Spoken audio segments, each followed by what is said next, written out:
कल तो होली है, आप हमारे लिए बहुत सारे रंग लाना। माँ, मेरे लिए पिचकारी भी लेकर आना। बेटा, मैं कल तुम्हारे लिए सब कुछ ला कर दूंगी। कौवा की पत्नी कौवा से कहती है, जी, तुम तो मेरे लिए होली पर कुछ भी लाकर नहीं देते। हर साल उन टोनी चिड़िया के बच्चे मेरे ऊपर पिचकारी मार मार कर मुझे भीगो देते हैं। अरे तुम चिंता क्यों करती हो? अब की बार होली पर हम सभी चिड़ियों को मिलकर भिगोएंगे। कोबी कहती है, क्यों ना हम रंग बेचने की दुकान खोल ले। हम टोनी चिड़िया को कल को रंग भी नहीं देंगे, फिर देखेंगे बे कैसे होली खेलेंगे। कौवा कहता है, अरे तुमने ये आइडिया तो बहुत अच्छा दिया है। इससे तो हमारे पास अनाज का भी ढेर लग जाएगा। हम अनाज के बदले में सबको रंग देंगे और होली खेलने में भी मजा आएगा। चलो, मैं बाहर के जंगल से रंग लेने जा रहा हूँ, तब तक तुम घर ही रहना। कोबी कहती है, आप अभी मत जाइए, शाम को चले जाना। पता नहीं क्यों मेरा मन सही नहीं हो रहा। कौवा कहता है, अरे मुझे लौट कर भी आना है। कौवा अपना रिक्शा लेकर रंग लेने के लिए चला जाता है। रास्ते में कौवा से एक पक्षी टकरा जाता है और बेहोश हो जाता है, और पक्षी के सभी दोस्त उस कौवा को अपने जंगल में ले आते हैं और कहते हैं, अब बताओ तुम्हारे साथ क्या किया जाए। जब तक इस चिड़िया को होश नहीं आ जाता तुम कहीं नहीं जाओगे, तब तक तुम यही रहोगे। कौवा कहता है, मुझे छोड़ दीजिए, मैंने जानबूझकर इसमें टक्कर नहीं मारी। एक पक्षी कहता है, अरे भाई, जब तक कौवा यहाँ पर है हम इसके रिक्शे से कहीं घूमने चलते हैं। वे दोनों पक्षी रिक्शा लेकर घूमने के लिए चले जाते हैं और रिक्शे को नई नई जगह घुमाते हैं और मौज मस्ती करते हैं। बेचारा कौवा उस जंगल से निकलने का उपाय सोच रहा था। तभी बे पक्षी कौवा का रिक्शा ले आते हैं।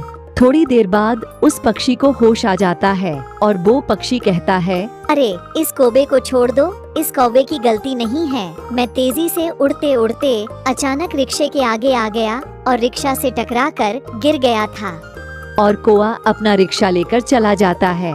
वो जाते जाते कहता है, अरे इतना टाइम यहाँ बर्बाद हो गया, ना जाने कहाँ से आकर वो पक्षी मेरे रिक्शे से टकरा गया।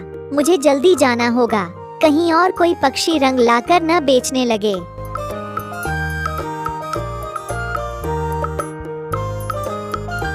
कौवा की पत्नी टोनी चिड़िया के घर जाती है।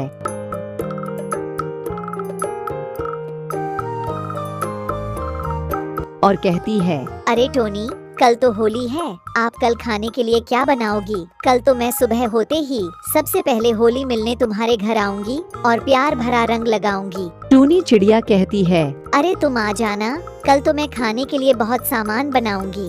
कोबी कहती है, चलो तो मैं अब चलती हूँ। कौवा दुकान से रंग ले लेता है और अपने घर की ओर लौटने लगता है।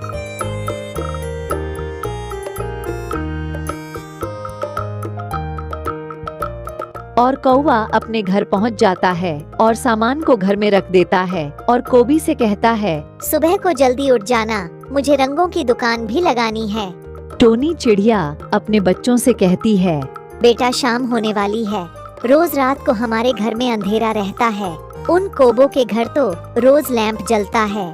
माँ, आप चिंता मत करो, मैं पास के जंगल में जाकर लैंप ले आऊंगा। बेटा, वो जंगल तो बहुत दूर है, वहाँ तक जाने में तो तुम्हारे पंख कमजोर पड़ जाएंगे।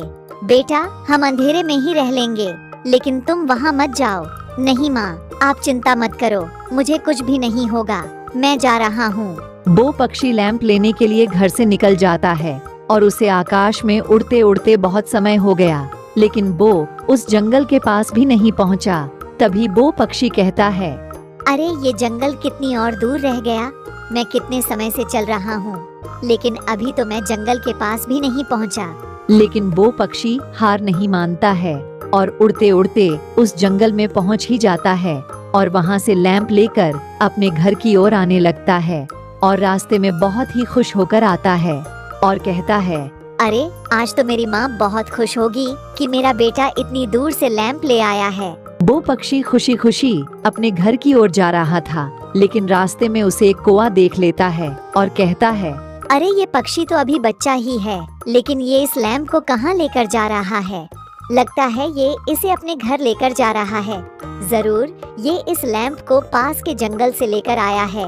क्यों ना मैं इससे इस लैंप को छीन लूं। ये तो डर के मारे मुझे लैंप दे ही देगा।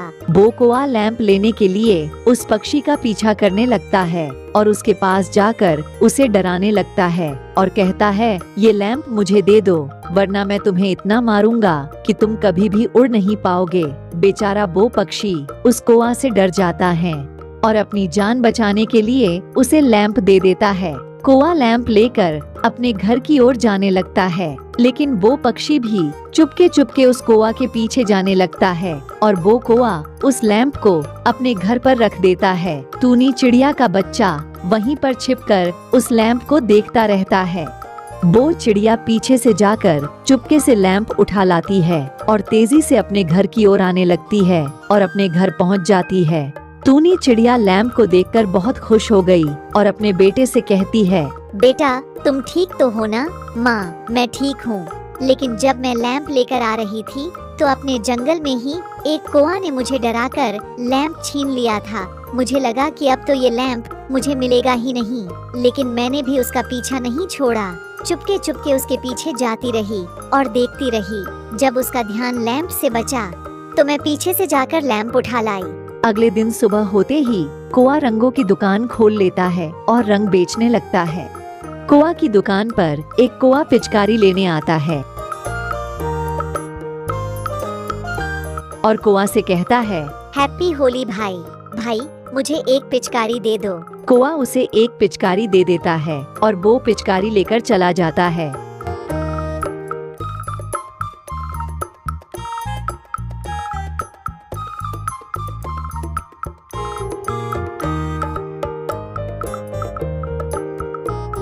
टोनी चिड़िया का बच्चा अपनी माँ से कहता है, माँ कौवा ने रंगों की दुकान लगा ली है, जाओ हमारे लिए पिचकारी और रंग ला कर दो।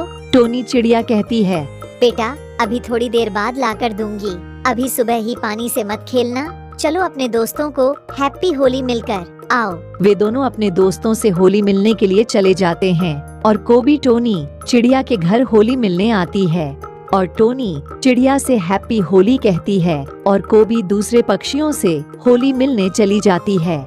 थोड़ी देर बाद टोनी चिड़िया के बच्चे आते हैं और अपनी माँ से पिचकारी की जिद करने लगते हैं। टोनी चिड़िया कहती है, मैं पिचकारी लेने जा रही हूँ, तब तक तुम घर से कहीं मत जाना। टोनी चिड़िया कौवे के पास जाती है और कहती है, कौवा भाई मेरे बच्चों के लिए पिचकारी और रंग दे दो। लेकिन कौवा कहता है, बहन मैं आपको पिचकारी नहीं दूंगा, मेरी दुकान है, मेरी मर्जी है, मैं आपको नहीं दूंगा। बेचारी टोनी चिड़िया उस कौवा के पास से चली जाती है और रास्ते में जाते जाते सोचती है, अरे मैं उस कोबी के पास जाकर कौवा की शिकायत करती हूँ, अब वो कोबी ही हमें रंग ला कर देगी। टोनी चिड़िया कोबी के पास जाती है और कहती है, बहन तुम्हारे पति ने मेरे बच्चों के लिए पिचकारी नहीं दी, इस तरह तो मेरे बच्चे होली भी नहीं खेल पाएंगे, अब तुम ही मेरे बच्चों को होली मनवा सकती हो। कोबी को उसकी बातों को सुनकर बेचारी पर दया आ जाती है और कहती है, चलो तुम अपने बच्चों को मेरे साथ भेजो, मैं उन्हें रंग दिलाकर लाती हूँ। कोबी टोनी चिड़िया के बच्चों को लेकर कौवा के पास जाने लगती है और कौवा के पास पहुंच जाती है और कौवा कहता है, अरे तुम इन्हें क्यों बुलाकर ले आई? कोबी कहती है, अजी छोड़ो सब बातें, इन चिड़ियों को भी एक एक पिचकारी दे दो। कौवा कोबी के कहने पर उन्हें सामान देने के लिए मान जाता है और टूनी चिड़िया के बच्चे होली का सामान लेकर अपने घर आ जाते हैं। कौवा कहता है, अरे अब मैं भी चलता हूँ, होली खेलने का समय हो गया है, अब पूरे दिन होली खेलेंगे। कौवा सारा सामान लेकर अपने घर आ जाता है और पिचकारी में रंग भरकर टोनी चिड़िया के घर जाता है, लेकिन वहाँ पर टोनी चिड़िया के दोनों बच्चे भी रंग भरकर रखे होते हैं। कौवा टोनी चिड़िया के ऊपर रंग गैर कर भाग आता है।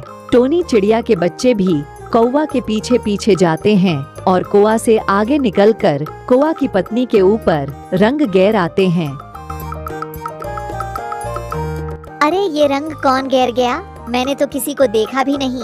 अच्छा तो इन्होंने ही मेरे ऊपर रंग घेरा है। कौवा से कौवा की पत्नी कहती है, अजी बाहर जाकर होली खेल लो, यहाँ घर में ही मेरे ऊपर रंग घेर रहे हो। कौवा कहता है, अरे मैंने तो तुम्हारे ऊपर रंग घेरा भी नहीं, मैं तो टोनी चिड़िया के ऊपर रंग घेर कर आया हूँ, लगता है उस टोनी चिड़िया के बच्चों ने घेरा होगा। टोनी चिड़िया के दोनों बच्चे आपस में कहते हैं, भाई चलो जंगल में चलकर और कोह के ऊपर रंग गिरने चलते हैं, मजा आएगा। दोनों पक्षी रंग गिरने के लिए और पक्षियों को ढूंढने लगते हैं। एक जगह उन्हें 2 कौआ बैठे हुए दिख जाते हैं। वे दोनों उनके ऊपर रंग घेर आते हैं। वो कौआ कहते हैं, अरे रंग से बचने के लिए हम यहाँ पर छिप कर बैठे थे, लेकिन यहाँ भी रंग घेर कर भाग गए हैं। चलो अब हम यहाँ से चलते हैं। और शाम होते ही सब होली खेलना बंद कर देते हैं।